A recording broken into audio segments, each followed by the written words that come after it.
నమస్కారం అమరావతి న్యూస్ కి స్వాగతం. ఈనాటి వార్తా విశేషాలు. కేబినెట్ లో 24 అంశాలను చర్చించి ఆమోదం తెలిపినట్లు ఆంధ్రప్రదేశ్ మంత్రి అనగాని సత్యప్రసాద్ తెలిపారు. రాష్ట్ర కేబినెట్ నిర్ణయాలను మంత్రులు నాదెండ్ల మనోహర్, సత్యకుమార్ తో కలిసి అనగాని వెల్లడించారు. సాంఘిక సంక్షేమ శాఖలో రుణాలు తీసుకున్న వారికి ఉపశమనం కల్పించామని అన్నారు. ప్రభుత్వ కార్యాలయాల్లో స్మార్ట్ మీటర్ల ఏర్పాటును ఆమోదించామని అన్నారు. ప్రజల నుంచి వచ్చిన ఫిర్యాదుల మేరకు జిల్లాల ఏర్పాటులో మార్పులు చేర్పులు చేసినట్లు తెలిపారు. 9 జిల్లాల్లో మాత్రం ఎలాంటి మార్పులు లేదని 17 జిల్లాల్లో కొన్ని మార్పులు చేసినట్లు వెల్లడించారు. ప్రజల కోరిక మేరకు డివిజన్లు, మండలాలు మార్చామని అన్నారు. గత ప్రభుత్వం సరిగా ఆలోచించకుండా జిల్లాల విభజన చేసిందని విమర్శించారు. పోలవరం పరిసర ప్రాంతాలను అభివృద్ధి చేస్తామని చెప్పారు. రాయచోటిని మరింత అభివృద్ధి చేసేందుకు సీఎం చంద్రబాబు హామీ ఇచ్చారని తెలిపారు. మంత్రి మండిపల్లిని పిలిచి సీఎం చంద్రబాబు ఓదార్చారని అనగానే వెల్లడించారు. గతంలో పారదర్శకంగా చేస్తుంటే ఈ సమస్యలు వచ్చేవి కాదని మంత్రులు నాదెండ్ల, సత్యకుమార్ వ్యాఖ్యానించారు. పబ్లిక్ నుంచి వచ్చిన రెస్పాన్స్ బట్టి ఎక్కడెక్కడైతే మండలాలు మారాలో, ఎక్కడెక్కడైతే డివిజన్స్ కావాలో అన్ని కూడా మనం ఏర్పాటు చేయడం జరిగింది. నూతనంగా పోలవరం రంపచోడవరం, ఎందుకంటే పోలవరం అనేది ఒక నాడి అని చెప్పి, జీవనాడి అని చెప్పి చెప్పుకున్నాం కాబట్టి ఆ పేరు ఉండాలనే లక్ష్యంతో పోలవరం జిల్లాగా ఒకటి ఏర్పాటు చేసి రంపచోడవరం నియోజకవర్గాన్ని దాన్ని అభివృద్ధి చేయాలని చెప్పేసి, అలాగే ఎక్కడైతే పోలవరం విలేజ్ ఉందో దాన్ని కూడా రాబోయే రోజుల్లో అభివృద్ధి చేసి ఆ ప్రాంతానికి కూడా రెవెన్యూ పరంగా కూడా ఒక డివిజన్ ఇవ్వాలని చెప్పేసి కూడా ముఖ్యమంత్రి గారు కాంక్షించారు. అది రాబోయే రోజుల్లో కూడా చేయాలని చెప్పేసి చేస్తా ఉన్నాం.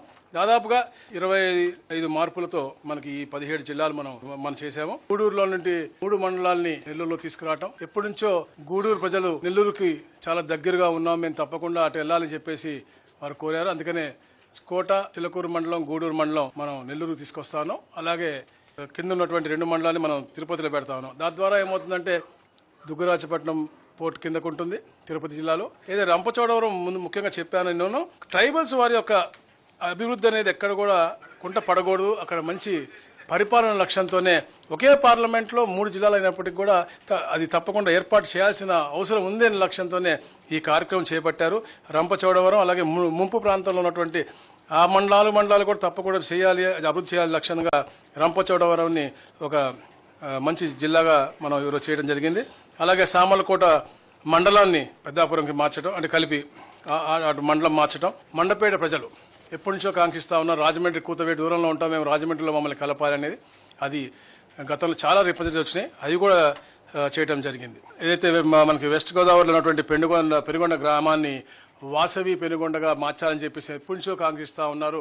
ఎందుకంటే అక్కడ వాసవి మాత జన్మస్థలం అని చెప్పేసి వారు కోవడం జరిగింది. ఆ పేరు కూడా మార్పుడు కూడా ఈరోజు కేబినెట్లో ఆమోదం పొందడం జరిగింది. అద్దంకి నియోజకవర్గం బాపట్ల నుంచి ప్రకాశం జిల్లాలోకి, అలాగే నూతనంగా రెవెన్యూ డివిజన్ ఏర్పాటై దర్శి నియోజకవర్గం మొత్తం కూడా నిన్న అంటే చాలా చూసామని, మధ్యలో దొనకొండ అటు వెళ్తుంది, ఎటు వెళ్ళక మొత్తం దర్శి నియోజకవర్గం కూడా అద్దంకి సబ్ డివిజన్లో ఉండి ప్రకాశం జిల్లాలో ఉండే విధంగా ఏర్పాటైంది.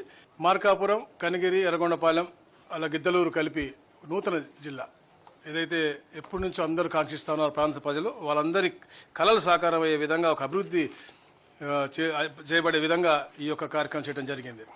పూర్తి నియోజకవర్గాలు మార్కాపురం, గిద్దలూరు, కనిగిరి, ఎర్రగొండపాలెం, చేడు, దొనకొండ 2 కూడా మీకు అద్దంకి సబ్ డివిజన్, ప్రకాశం. అంటే డిఫరెంట్ రిప్రజెంటేషన్ మాకు వచ్చినాయి. అన్ని కూడా మేము డిస్కస్ చేసి ఏది పరిపాలన సౌలభ్యం ఉంది, రాబోయే రోజుల్లో అన్ని జిల్లాల దగ్గరికి ఒక నియోజకవర్గం వల్ల వెళ్ళటం అనేది కష్టం అవుతూ ఉంటుంది. ఒక public representative let be MLA or any officer ఇద్దరు జిల్లా కలెక్టర్ దగ్గరికి పోవాలి అంటే ఇబ్బంది అవుతుంది. కాబట్టి ఎంత తక్కువ చేయగలిగామో అంత తక్కువగా మేము జిల్లాల్లో మండలాలు అంటే ఒక నియోజకవర్గాన్ని 2 జిల్లాలు పెట్టలేదన్నమాట. సంక్షేమం, అభివృద్ధి, భవిష్యత్తును దృష్టిలో ఉంచుకొని కూటమి ప్రభుత్వం పాలన సాగించినట్లు మంత్రి నాదెండ్ల మనోహర్ తెలిపారు.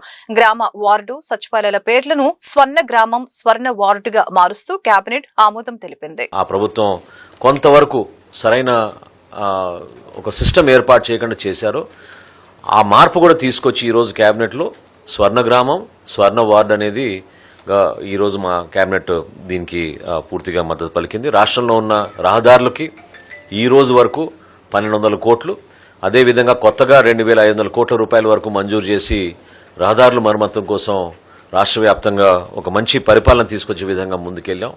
రాబోయే రోజుల్లో ప్రతి పౌరుడికి మరింత మెరుగైన సేవలు అందించే విధంగా ఈ వాట్సాప్ సర్వీసెస్ కానివ్వండి, టెక్నాలజీని కానివ్వండి, డేటా లేక్ ద్వారా ఖచ్చితంగా మనం ఇంకా ఇన్ఫర్మేషన్ టెక్నాలజీని ఉపయోగించాలని గౌరవ ముఖ్యమంత్రి గారు ఈరోజు చాలా స్పష్టంగా మా అందరికీ కూడా చెప్పడం జరిగింది.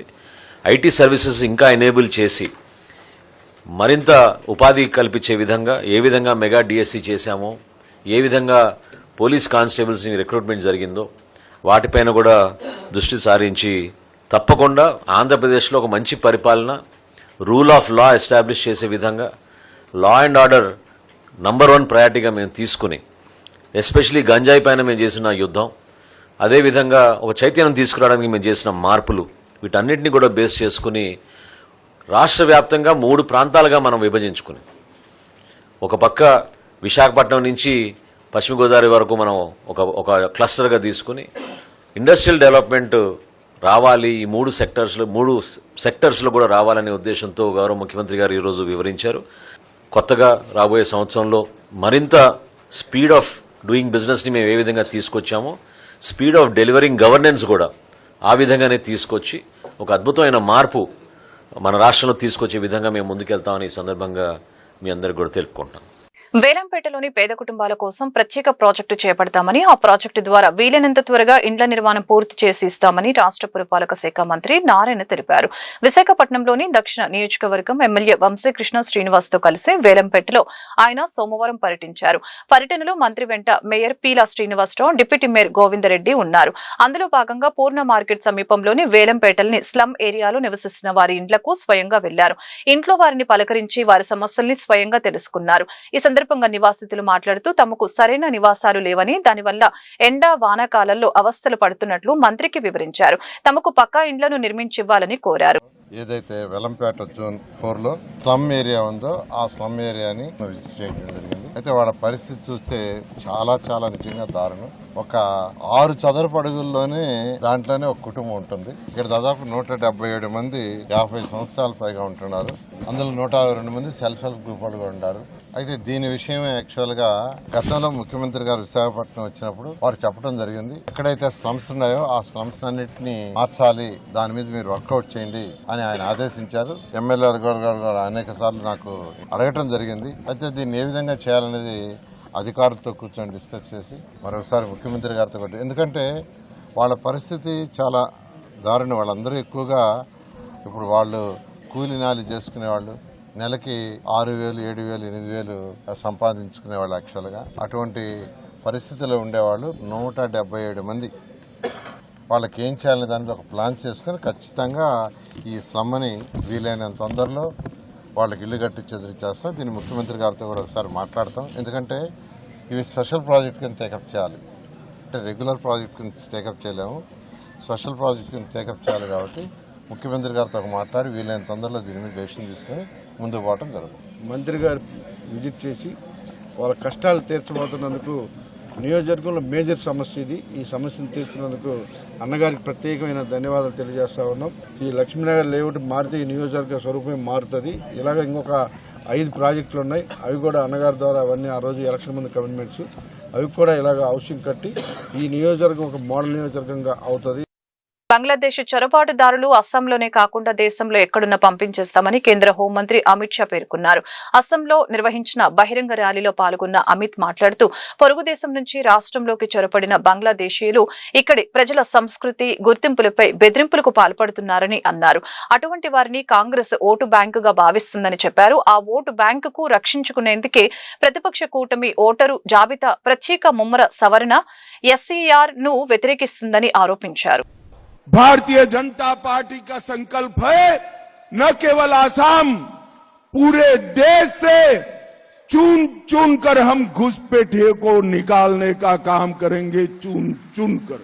श्रीमद शंकर देव के स्मृति स्थान पर ये बांग्लादेशी घुसपैठिए थे, वो बरोबर था क्या?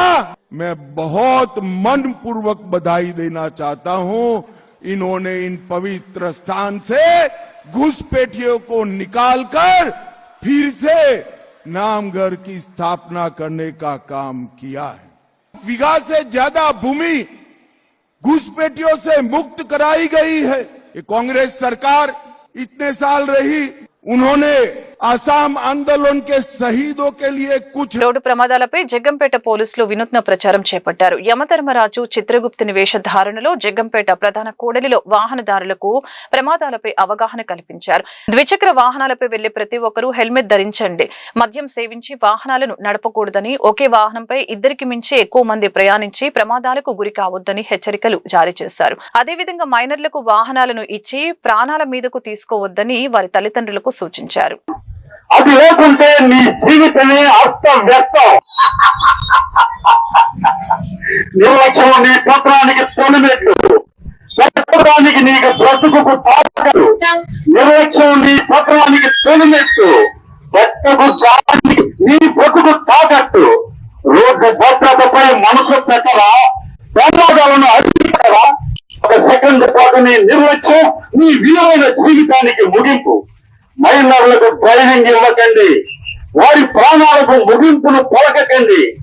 ఎక్కడ పడితే అక్కడ 5 రోజులు క్రాస్ చేయకండి, ప్రాణాల మీదకు తెచ్చుకోకండి. భద్రతలో క్షణకాలం, పర్యవసానం జీవితకాలం. భద్రతని ఆయుధం అయితే ప్రమాదం నీ బానిస అవుతుందిరా, నీ బానిస అవుతుంది. నా చట్టాలోంచి తప్పుకో, స్పీడ్గా వెళ్ళకు, నా దృష్టిలో పడకు. మోటార్ సైకిల్ పై 3 ప్రయాణించకండి, నా చట్టాలోంచి తప్పుకోండి.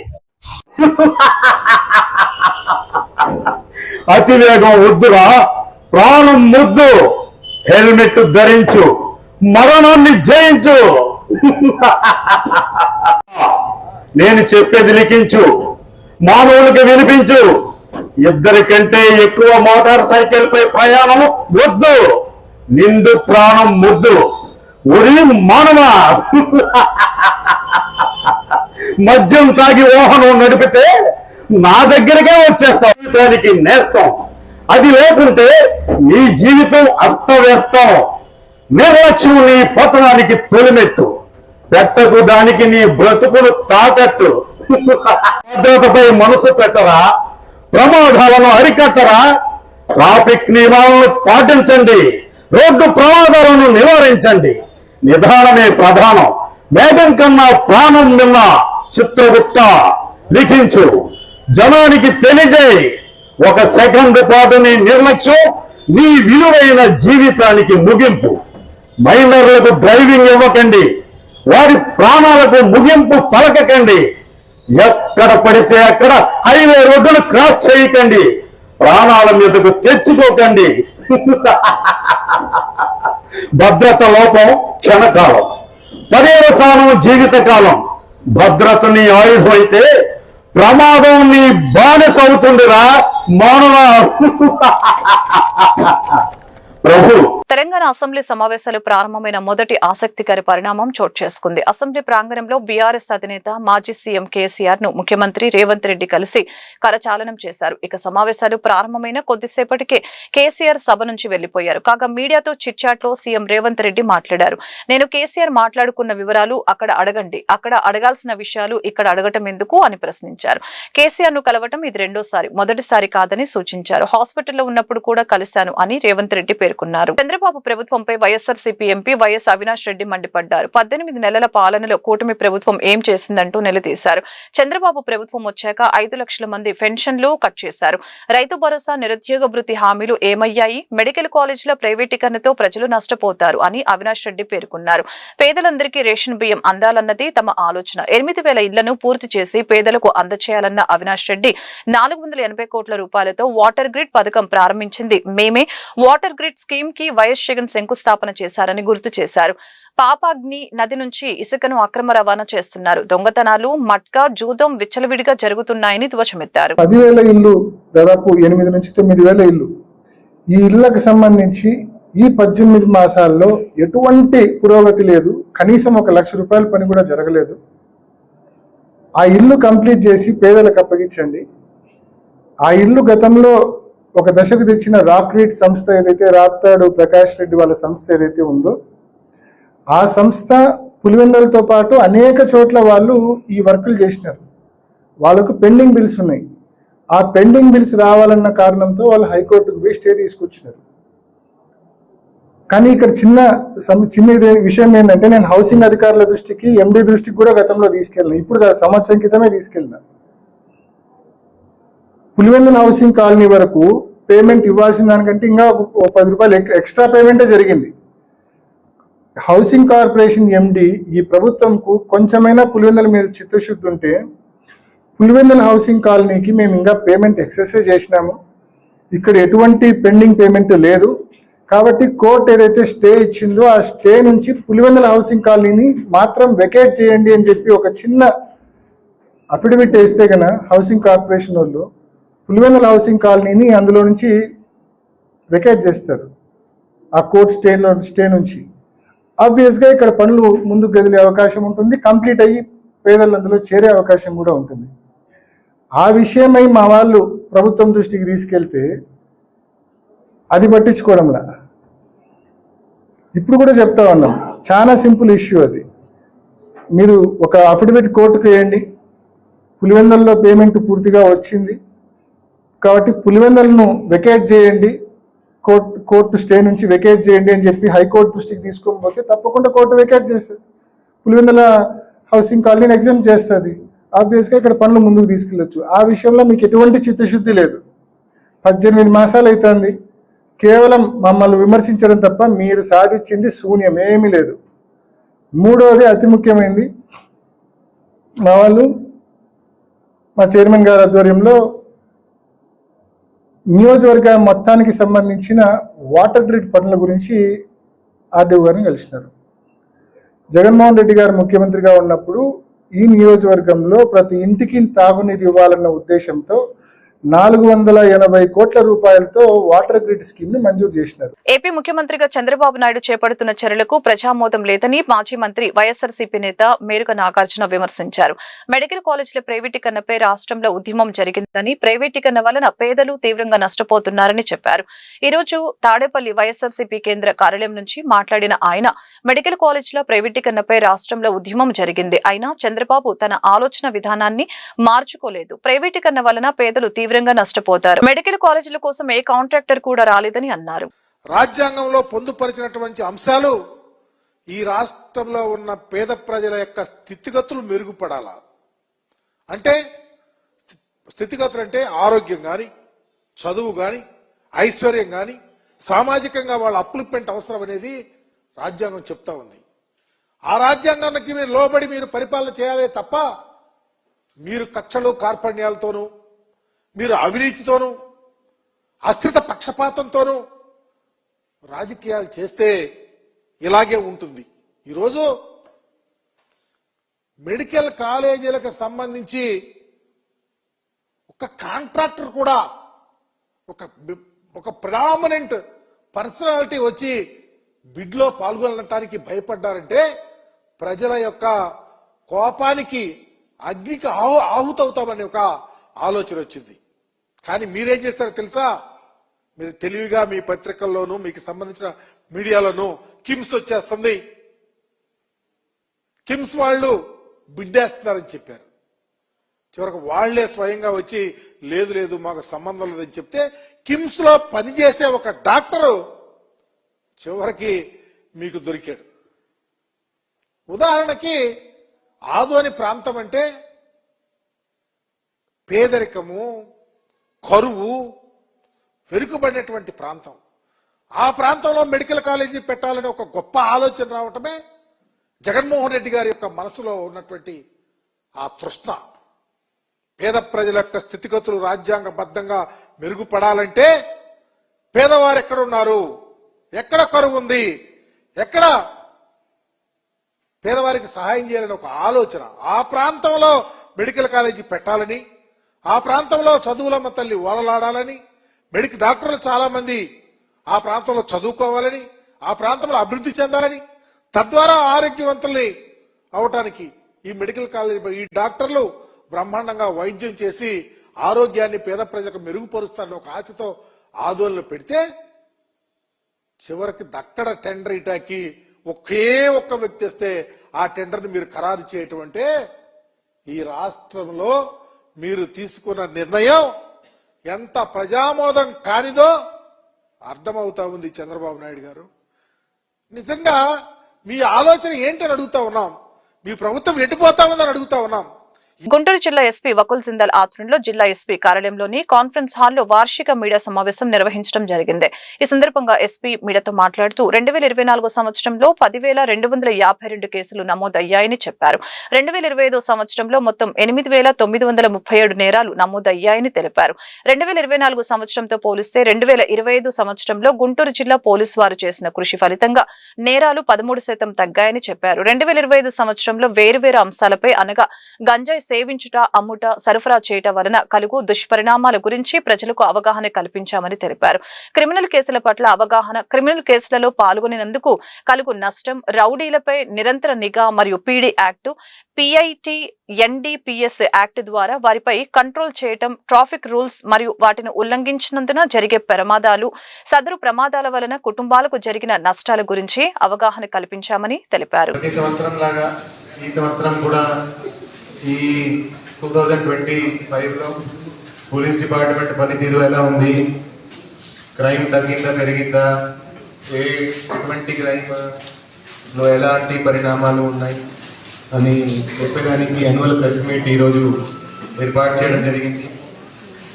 సో మొత్తం మీద చూస్తే టోటల్ క్రైమ్ అనేది 24 కంటే 25లో తగ్గింది. అరౌండ్ 13% డిక్రీజ్ ఉంది. 24లో 10,257 ఎఫ్ఐఆర్స్ అయితే 25లో 8,937 ఎఫ్ఐఆర్స్ అయ్యాయి. సో 13% వరకు టోటల్ క్రైమ్లో తగ్గింది. అదేవిధంగా ఈ బాడీ ఆఫెన్సెస్ అంటే murders, hurt cases, grievous hurt cases మొత్తం మీద 7% తగ్గినాయి. 24లో 1,100 కేసెస్ రిజిస్టర్ అయితే ఈ సంవత్సరం 1,022 కేసెస్ మాత్రం రిజిస్టర్ అయ్యాయి. సో అరౌండ్ 7% బాడీ ఆఫెన్సెస్లో డిక్రీజ్ ఉంది. ప్రాపర్టీ ఆఫెన్సెస్ చూస్తే ప్రాపర్టీ ఆఫెన్సెస్ 3% వరకు 25లో పెరిగినాయి.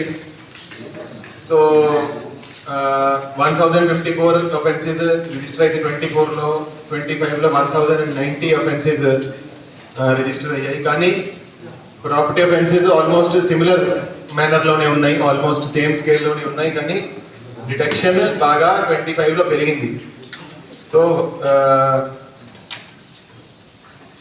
2024లో 33.11% డిటెక్షన్ పర్సెంటేజ్ ఉంటే ఈ సంవత్సరంలో 57.33%. అంటే బాగా ప్రాపర్టీ ఆఫెన్సెస్ బాగా డిటెక్ట్ చేశారు ఈ సంవత్సరం అనేది దాని అర్థం. అదేవిధంగా 2024 సంబంధించినవి కూడా అరౌండ్ 176 ఆఫెన్సెస్ 2024వి కూడా 25లో డిటెక్ట్ చేయడం జరిగింది. మొత్తం 25లో around 12 crores property worth recover చేయడం జరిగింది. అదేవిధంగా గత సంవత్సరంలో జరిగిన నేరాల్లో కూడా 2,17 lakhs వర్త్ ప్రాపర్టీ రికవర్ చేయడం జరిగింది. సో లాస్ట్ సంవత్సరంలో 38% డిటెక్షన్ పర్సెంటేజ్ ఉంటే ఈ సంవత్సరం అది పెరిగి 64% వరకు రికవరీ పర్సెంటేజ్ వచ్చింది. సో రికవరీ పర్సెంటేజ్లో, డిటెక్షన్ పర్సెంటేజ్లో 2025లో 24 కంటే బాగా ఇంప్రూవ్మెంట్ వచ్చింది. అదేవిధంగా క్రైమ్ అగైన్స్ ఉమెన్ కూడా ఆల్మోస్ట్ సేమ్ స్కేల్లో. ఈ వార్తలు ఇంతటితో సమాప్తం. మరొక బులెటిన్లో మళ్ళీ కలుద్దాం. నమస్కారం.